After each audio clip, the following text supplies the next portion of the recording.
Hello friends, welcome to my YouTube channel. तो कैसे हैं आप सब? मैं आशा करती हूँ कि आप बहुत अच्छे होंगे और आपकी तैयारी फर्स्ट क्लास चल रही होगी।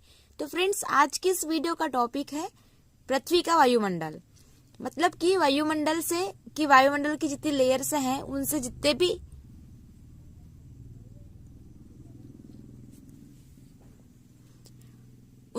भी इम्पोर्टेंट क्वेश्चन बन सकते हैं फ्रेंड्स, मैंने इस वीडियो में लिए हुए हैं। तो आप वीडियो में लास्ट तक जरूर बने रहिए, क्योंकि आप स्किप करेंगे तो आपका एक एक क्वेश्चन का नुकसान हो सकता है, जिसके एक एक क्वेश्चन भी भारी नुकसान पहुंचा सकते हैं आपकी तैयारी में, है ना। मतलब बहुत ज्यादा इम्पोर्टेंट है, आप यह समझ लीजिए और लास्ट तक बने रहिए। और हाँ फ्रेंड्स, अगर आप चैनल पे न्यू हैं तो चैनल को जरूर सब्सक्राइब करिएगा और दोस्तों में शेयर करना बिल्कुल भी नहीं भूलिएगा। न्यू चैनल है, आपकी सपोर्ट की बहुत जरूरत है, आप सपोर्ट कीजिए और इस यकीन के साथ सपोर्ट कीजिए कि आपको जीके जीएस संबंधी कोई भी प्रॉब्लम्स नहीं जाएगी। लेकिन ऐसा है कि जब तक के सब्सक्राइबर नहीं बढ़ेंगे तो हमें भी थोड़ा प्रॉब्लम जाएगा ही, इसलिए कंटेंट देने में। इसलिए आप सपोर्ट कीजिए, अपने दोस्तों में शेयर कीजिए और बस इस चैनल का फायदा उठाइए। ओके, तो चलिए आगे बढ़ते हैं और पहला क्वेश्चन लेके आती हूँ मैं। पहला क्वेश्चन है कि जो वायुमंडल की मुख्यतः कितने परतें होती है। सबसे इजी क्वेश्चन, सबसे सरल सा क्वेश्चन है और इसका आंसर है ऑप्शन नंबर सी, 5। मतलब जो वायुमंडल है उसकी मुख्यतः 5 परतें होती है। चलिए अगला क्वेश्चन देखते हैं, वो भी बेसिक सा ही होगा। क्वेश्चन है वायुमंडल की 5 परतें कौन सी है। तो देखिए, इसमें मैंने क्वेश्चन फॉर्म में बनाया तो है, लेकिन इसमें मैंने मतलब 5 फॉर्म लिख दिए हैं। फॉर्म बोले तो 5 परतें इसकी लिख दिए हैं। बाकी ये जितने भी हैं ये इसी के हैं, मतलब 5 परतें हैं किसकी, वायुमंडल की। ठीक है, तो देख लेते हैं। क्षोभ मंडल, समताप मंडल, मध्य मंडल, आयन मंडल और बाह्य मंडल। ठीक है, तो ये हैं 5 परतें वायुमंडल की। चलिए आगे बढ़ते हैं और इसके बाद का क्वेश्चन देखते हैं। क्वेश्चन है वायुमंडल में मुख्यतः कौन सी गैस पाई जाती है। तो दोस्तों, जो हमारा वायुमंडल है उसमें नाइट्रोजन भी है, ऑक्सीजन भी है, कार्बन डाइऑक्साइड भी है और आर्गन भी है। इसका मतलब जो ई वाला ऑप्शन है वो राइट होगा कि ये चारों ऑप्शन सही है ना। तो आपको हो सकता है कि इसमें से कोई 3 दे दे, 4 दे दे, इसलिए मैंने सारे ही रखे हुए हैं। ओके, चलिए अगला प्रश्न देखते हैं। क्वेश्चन है वायुमंडल में कौन सी गैस सर्वाधिक पाई जाती है। तो फ्रेंड्स, जो वायुमंडल में सबसे अधिक गैस पाई जाती है होती नाइट्रोजन, है ना। 78 पॉइंट समथिंग % होती है। तो ए नंबर का ऑप्शन राइट होगा, नाइट्रोजन, जो कि वायुमंडल में सबसे अधिक पाई जाने वाली गैस है। ठीक है, चलिए अगला प्रश्न देखते हैं। क्वेश्चन है वायुमंडल की सबसे निचली परत क्षोभ मंडल है, इसकी ऊंचाई पृथ्वी से कितनी है। तो फ्रेंड्स, जो वायुमंडल है उसके सबसे नीचे की जो परत है यह होती है क्षोभ मंडल, है ना। तो और इसकी जो ऊंचाई होती है कहाँ से, पृथ्वी से, तो वह होती है 18 किलोमीटर, है ना। तो जो ए नंबर का ऑप्शन है इसका राइट होगा, 18 किलोमीटर। तो याद रख लेना है, क्योंकि फ्रेंड्स सारे के सारे जो क्वेश्चंस हैं बहुत ज्यादा इम्पोर्टेंट है। अगला प्रश्न है वायुमंडल की किस परत में ग्रीन हाउस प्रभाव सर्वाधिक होता है। तो फ्रेंड्स, जो क्षोभ मंडल है, मतलब वायुमंडल का जो सबसे निचली वाली परत होती है, उसमें जो ग्रीन हाउस प्रभाव है वो अधिक होता है, सर्वाधिक होता है। तो याद रख लीजिए, ए नंबर का ऑप्शन राइट होगा। वेरी वेरी इंपॉर्टेंट क्वेश्चन है दोस्तों, तो याद रख लेना है। ठीक है, अगला प्रश्न देखते हैं। ओजोन परत की मोटाई किसमें मापी जाती है। तो ओजोन तो आप सभी जानते होंगे। ठीक है, ओजोन एक परत होती है जो कि पराबैंगनी किरणें जो आती है सूर्य से उसको रोकती है ना। तो जो डॉप्सन है यह मोटाई मापता है किसकी, ओजोन परत की। तो जो बी नंबर का ऑप्शन है राइट होगा कि ओजोन परत डॉप्सन यूनिट द्वारा उसकी मोटाई को मापा जाता है किसकी, तो ओजोन परत की। ठीक है, चलिए अगला प्रश्न देख लेते हैं। मध्य मंडल की मोटाई कितनी होती है। तो फ्रेंड्स, जो मध्य मंडल है उसकी मोटाई होती है 80 किलोमीटर। तो जो सी नंबर का ऑप्शन है राइट होगा, 80 किलोमीटर की मोटाई होती है किसकी, तो मध्य मंडल की। अगला प्रश्न है निम्नलिखित में से कौन सी गैस ग्रीन हाउस प्रभाव के लिए उत्तरदायी है। तो फ्रेंड्स, आप सभी जानते होंगे कि इनमें से जो कार्बन डाइऑक्साइड है CO2, यह ग्रीन हाउस प्रभाव के लिए रिस्पॉन्सिबल है। तो सी नंबर का ऑप्शन राइट होगा, याद रख लीजिए, है ना, इंपॉर्टेंट है तो वेरी वेरी बहुत बार पूछा जा चुका है। अगला देखते हैं, वायुमंडल में दैनिक मौसम परिवर्तन किस परत में होता है? तो फ्रेंड्स, जो मौसम परिवर्तन होते हैं हमेशा वे होते हैं क्षोभ मंडल में, मतलब कि वायुमंडल की जो सबसे निचली परत है उसमें होते हैं मौसम परिवर्तन। ए नंबर का ऑप्शन रट लीजिए, इम्पोर्टेंट है ना। अगला देख लेते हैं, पृथ्वी की सतह से सबसे दूर वातावरण की परत को क्या कहते हैं? तो ये तो सिंपल सा है, नाम से स्पष्ट है कि जो बाह्य मंडल होगा वो पृथ्वी की सतह से सबसे दूर होगा। ठीक है, तो बी नंबर का ऑप्शन देख लीजिए, इम्पोर्टेंट है। अगला है, वायुमंडल मुख्यतः गर्म होता है। तो जो वायुमंडल गर्म होता है फ्रेंड्स, वह होता है पृथ्वी से विकिरण द्वारा, जो पृथ्वी से विकिरण से होती है वापस, उसके द्वारा वायुमंडल गर्म होता है। तो जो बी नंबर का ऑप्शन है वो राइट होगा। अगले प्रश्न की ओर बढ़ते हैं। प्रश्न है, वायुमंडल की कौन सी परत सबसे ठंडी परत होती है? तो जो वायुमंडल की सबसे ठंडी परत होती वो होती है मध्यमंडल, है ना। तो ए नंबर का ऑप्शन राइट होगा, मध्यमंडल वायुमंडल की सबसे ठंडी परत होती है। ओके, अगला है, संचार उपग्रह वायुमंडल परत में स्थिर होता है, मतलब किस परत में स्थिर होता है, ऐसा है इस क्वेश्चन का। तो फ्रेंड्स, जो संचारी उपग्रह होता है वह है आयन मंडल में, है ना। तो जो डी नंबर का ऑप्शन है राइट होगा, आयन मंडल में संचारी उपग्रह स्थिर रहते हैं। अगला देख लेते हैं, वायुमंडल के किस परत में हवाई जहाज उड़ते हैं?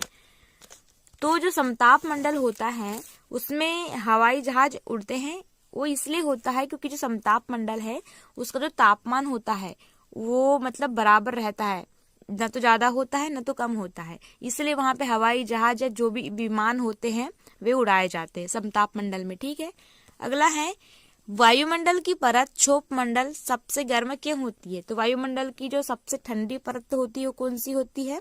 मध्यमंडल। लेकिन जो सबसे गर्म होती है वह होती है क्षोभ मंडल। तो बताना है कि वो क्यों होती है। तो जो इसका आंसर है वह है सी नंबर का जो ऑप्शन है कि पृथ्वी के पृष्ठ से गर्म हो जाती है। अगर मान लो सबसे निचली परत क्या है, क्षोभ मंडल है, और वो कहाँ से लगा हुआ है? तो पृथ्वी की भूमि से लगा हुआ है, और जब पृथ्वी का पृष्ठ ही गर्म हो जाता है तो क्षोभ मंडल का गर्म होना तो स्वाभाविक सी बात है। तो सी नंबर का ऑप्शन राइट होगा। अगला है, वायुमंडल की कौन सी परत रेडियो तरंग को परावर्तित करती है? तो इसका आंसर होगा आयन मंडल। जो आयन मंडल है दोस्तों वे रेडियो तरंग को क्या करती है? परावर्तित करती है। तो आपको याद रख लेना है, समताप मंडल में विमान उड़ते हैं ना, और क्षोभ मंडल में क्या बताया था, जितनी भी मतलब मौसमी घटनाएं होती है वे होती हैं क्षोभ मंडल में, और रेडियो तरंग को कौन परावर्तित करता है? तो वो होता है आयन मंडल। ओके, बस इतना। आगे बढ़ते हैं, समताप मंडल की मोटाई कितनी होती है?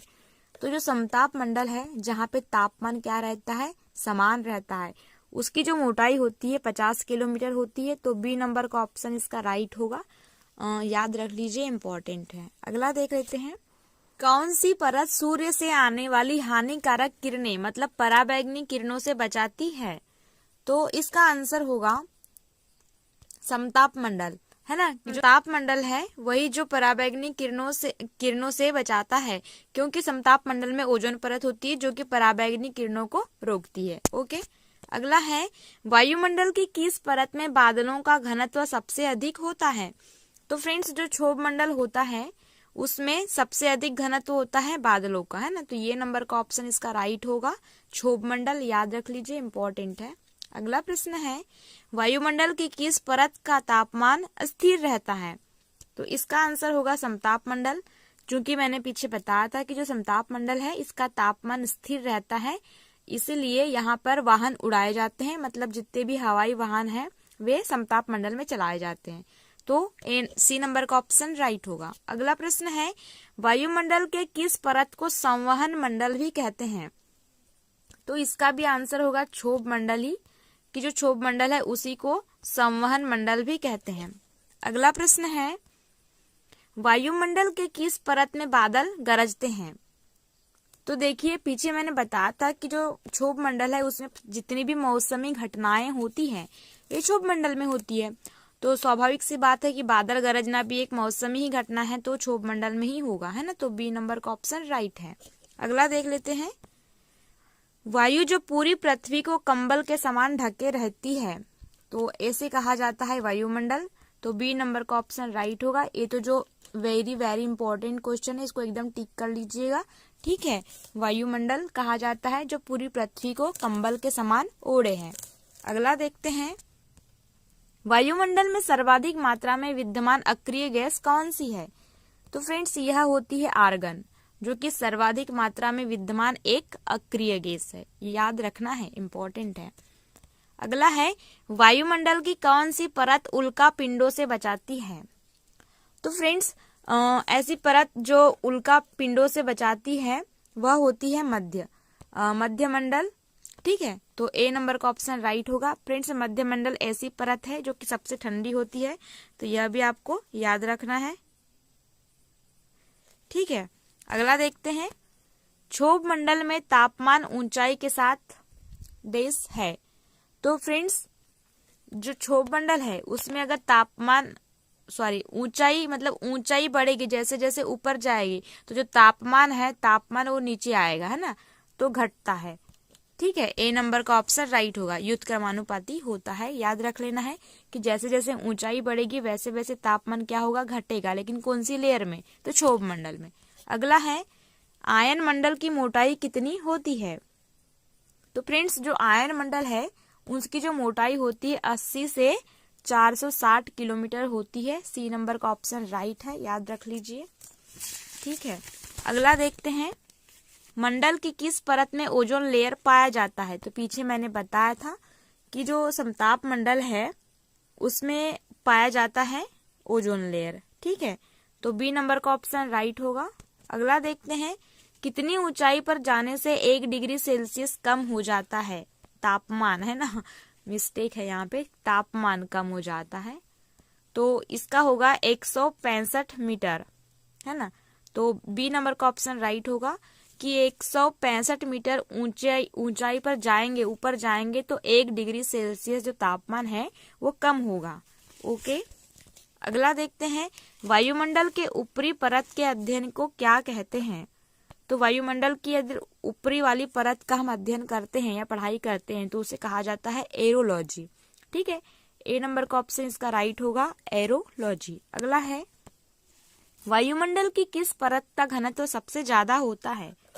तो फ्रेंड्स जो सबसे ज्यादा घनत्व वाला होता है लेयर वो होता है क्षोभ मंडल। पीछे मैंने बताया था कि सबसे अधिक घनत्व किसका होता है? क्षोभ मंडल का। अगला देखते हैं, फ्रेंड्स लास्ट क्वेश्चन होगा। इससे पहले बता दूं कि अगर चैनल पे आप न्यू हैं तो जरूर सब्सक्राइब करिएगा और ज्यादा से ज्यादा शेयर करिएगा, न्यू चैनल है, सपोर्ट कीजिए, है ना। क्वेश्चन है, 1 किलोमीटर की ऊंचाई पर जाने से कितने डिग्री की कमी आती है? तो ये आती है 6.5 डिग्री सेल्सियस की, है ना। तो सी नंबर का ऑप्शन राइट होगा। तो याद रख लीजिए, इंपॉर्टेंट है सारे के सारे क्वेश्चन। फ्रेंड्स आज के लिए इतना ही, मिलते हैं कल नए टॉपिक के साथ में, नए क्वेश्चंस के साथ में, ओके, थैंक यू।